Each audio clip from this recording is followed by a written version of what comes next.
नमस्कार दोस्तों, आपका स्वागत है मेरा इस चैनल में जिसका नाम है मनी लेंस। मनी लेंस में हम बातें करते हैं शेयर मार्केट से जुड़े हुए खबरों के बारे में। तो चलिए शुरू करते हैं। तो सबसे पहले हम देखते हैं अपना शेयर बाजार में निफ्टी 50 का हाल क्या है।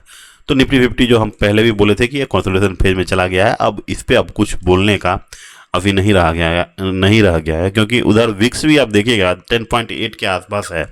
तो 10.8 आने के बाद जो विक्स है वो हमेशा वहाँ से नीचे की तरफ ही सरकता है। तो धीरे धीरे अब देखिए मार्केट अब धीरे धीरे सरकेगा और एक समय आ जाएगा। अभी फिलहाल एक ऐसा समय है जहाँ पे पोर्टफोलियो एलोकेशन आपको चेंज करने की ज़रूरत है कि जो स्टॉक्स चल नहीं रहे हैं उस पे से निकल के किसी दूसरे स्टॉक में आ जाने के लिए एक अच्छा समय है, क्योंकि पिछला जो रिजल्ट सीजन था वो लगभग अब ख़त्म हो चुका है और ख़त्म होने के बाद 3-4 सप्ताह निकल चुका है और इधर नया जो रिजल्ट सीजन आएगा उसमें भी अभी फ़िलहाल 1-1.5 महीना का टाइम है। तो एक्चुअली में अब समय है आप लोगों का पोर्टफोलियो रीएलोकेशन करने का। तो आप लोग भी अपने अपने जो पोर्टफोलियो है उसमें से धीरे धीरे करके जो चीज़ आपका चल रहा होगा, जो सेक्टर चल रहे होंगे उसमें लगाइए।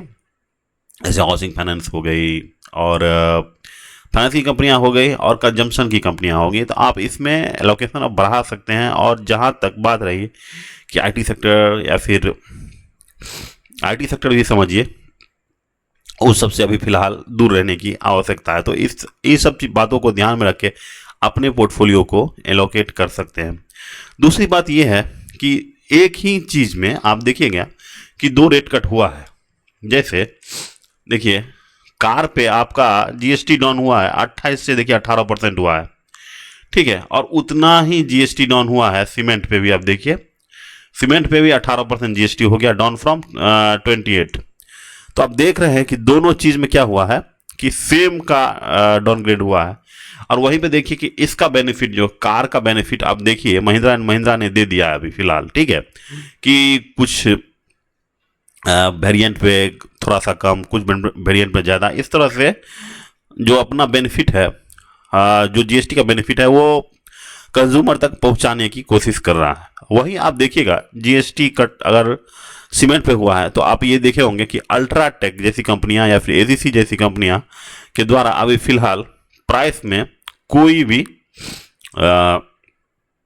हाइक या फिर बेनिफिट जो है ये नहीं कि अब जो है कि थोड़ा सा आप कंज्यूमर को राहत देते हुए अपने सीमेंट के बैग पे डिस्काउंट दें या फिर उसको प्राइस को कम करें, लेकिन ऐसा कुछ भी नहीं हुआ है। तो इसका मतलब ये हुआ कि सीमेंट के जितने भी स्टॉक्स हैं वो अपना जो मार्जिन है वो इम्प्रूव करेंगे। अब निश्चित है कि इम्प्रूव करेंगे क्योंकि प्राइस जो है कम हो गया है। यहाँ पे देखिए जैसे अल्ट्राटेक हो गया, अल्ट्राटेक सीमेंट हो गया कि जीएसटी कट का अगर बेनिफिट नहीं दिया है तो क्या करेगा, कॉस्ट तो वही रहा और प्राइस क्या हो गया, अब उनको जीएसटी कम देना पड़ेगा। तो यहाँ पे आप देखिएगा कि ऑपरेटिंग प्रॉफिट मार्जिन यहाँ से 21 से हमको लगता है कि 22, 23, 24 के आसपास पहुँच जाएगा, जो कि एक अद्भुत होगा। और मुझे लगता है कि अल्ट्राटेक अपने हाईएस्ट पोजीशन पे पहुँच ही जाएगा क्योंकि वो जीएसटी का बेनिफिट अपने ग्राहकों को नहीं देने के बाद नहीं देता है। तो निश्चित है कि एक्सपेंसेस क्या होंगे, एक्सपेंसेस कम ही होंगे और प्रॉफिट ज़्यादा होगा, ठीक है। तो इसीलिए अभी फिलहाल आप सीमेंट सेक्टर देख सकते हैं। और सीमेंट सेक्टर में प्रॉब्लम नहीं है। सीमेंट सेक्टर में एक ऐसा चीज़ है कि वो एक कार्टेल बना के रखे हुए हैं, 4-5 प्लेयर हैं सिर्फ। एक हो गए अंबुजा हो गए, एक हो गए अदानी भाई हो गए, तो 2-3 ही कार्टेल है। अब जो भी है उसे अदानी खरीद रहा है। तो एक्चुअली में कार्टेल बहुत मजबूत है, 2-3 सप्लायर हैं, बस वही सीमेंट का प्राइस जज करते हैं और वही इसको होल्ड करते हैं। तो एक्चुअली में उससे क्या होगा कि आप जो है प्राइस को बढ़ा नहीं सकते, प्राइस को बढ़ा लेते हैं, लेकिन जब घटाने का समय आता है तो आप एक दूसरे का मुंह देखते हैं, पहले तुम घटाओ तो पहले हम घटाए, तो सब एक दूसरे को पहले तुम तो पहले तुम। तो एक्चुअली में प्राइस नहीं घटाया जा रहा है और इसका फायदा सिर्फ सीमेंट की कंपनियों को होगा और सीमेंट की कंपनियों में जो निवेश करेगा उसको मिलेगा, ठीक है। वहीं दूसरी तरफ आप देखिए यदि यही जीएसटी कट कार पे हुआ है तो कार की मार्जिन भी अब थोड़ा सा, अगर वॉल्यूम बढ़ेगा कार के सेल्स में 22 सितंबर के बाद, तो निश्चित है, तो अगर वॉल्यूम बढ़ेगा तो फिर कंपनियों के मार्जिन में तो इंप्रूवमेंट नहीं होगा। वॉल्यूम बढ़ेगा तो उसके सेल्स में बढ़ेगा, सेल्स में बढ़ेगा तो टॉप लाइन बढ़ेगा, ये है। तो अब ये चीज समझने वाली बात है कि एक तरफ जो है कार्टेल का है, एक तरफ जो है थोड़ा सा समाजवादी लोग हैं, ठीक है, जीएसटी वाले नहीं, ये कार वाले समाजवादी हैं, ये अपना पास कर दिए हैं। यह चीज़ आपको समझनी होगी। दूसरा, आज हम एक और कंसेप्ट आपको बहुत अच्छा बताने वाले हैं कि बसंत महसूरी सर ने अगर आप उनके बुक पढ़िएगा तो उसमें पोर्टफोलियो एलोकेशन के नाम से एक पेज है, तो उसमें उन्होंने पोर्टफोलियो एलोकेशन के बारे में बताया कि आपका पोर्टफोलियो किस तरह से होना चाहिए। उसमें जो है आप देखिए कि यदि आपके पास 15 स्टॉक है, थोड़ा सा ध्यान से सुनिएगा, अगर आपके पास 15 स्टॉक है, ठीक है, तो आप जो है क्या कीजिए, 15 स्टॉक हैं तो आप 100 को डिवाइड कीजिए 15 से, ठीक है। तो एक्चुअली में क्या हो गया, 100 रुपये को अगर 15 स्टॉक में अगर बांटेंगे तो लगभग क्या हो जाएगा, 6.6 के आसपास हर स्टॉक में आप पैसा लगाइएगा, ठीक है। तो अब क्या करना है कि 6.6 का 50% जो होता है लगभग कितना,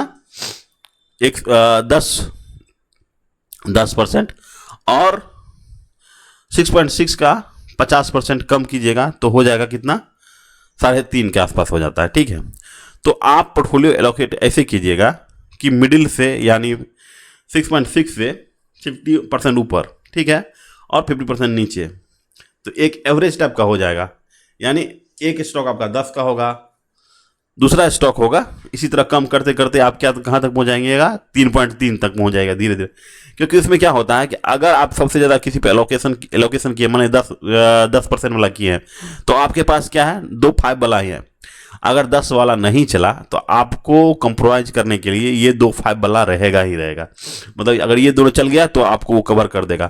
तो अगर 10 वाला ही चल गया और 5 वाला नहीं चला तो बल्ले बल्ले है, वो बहुत अच्छा हो जाता है। तो इसी तरह यदि आपके पास 3 स्टॉक का पोर्टफोलियो है तो आप एक पे, तो हर एक स्टॉक का वेटेज हो जाएगा कितना, 33%, और 33% का 50% क्या होता है, 50%, और 33 का 50% अगर निगेटिव में जाइएगा तो हो जाएगा कितना, 16। तो आपका अगर पास 3 स्टॉक रखना है तो एक आप रखिएगा कितना, 50% वेटेज रखिएगा, दूसरा 33% रखिएगा, और तीसरा 16% रखिएगा। तो ये जो है पोर्टफोलियो एलोकेशन का ये नियम है कि जहाँ पे आप एक अगर लॉस करता है तो दूसरा उसको कंपनसेट कर ही देता है। तो एक्चुअली में बसंत सर के द्वारा यही बताया गया है कि पोर्टफोलियो एलोकेशन जो है आप इस तरह से ध्यान देंगे। तो अगर मेरा ये सब बातें आपको अच्छी लग रही है तो इस चैनल को जरूर से सब्सक्राइब, लाइक और शेयर कर दीजिए। Thank you, have a nice day.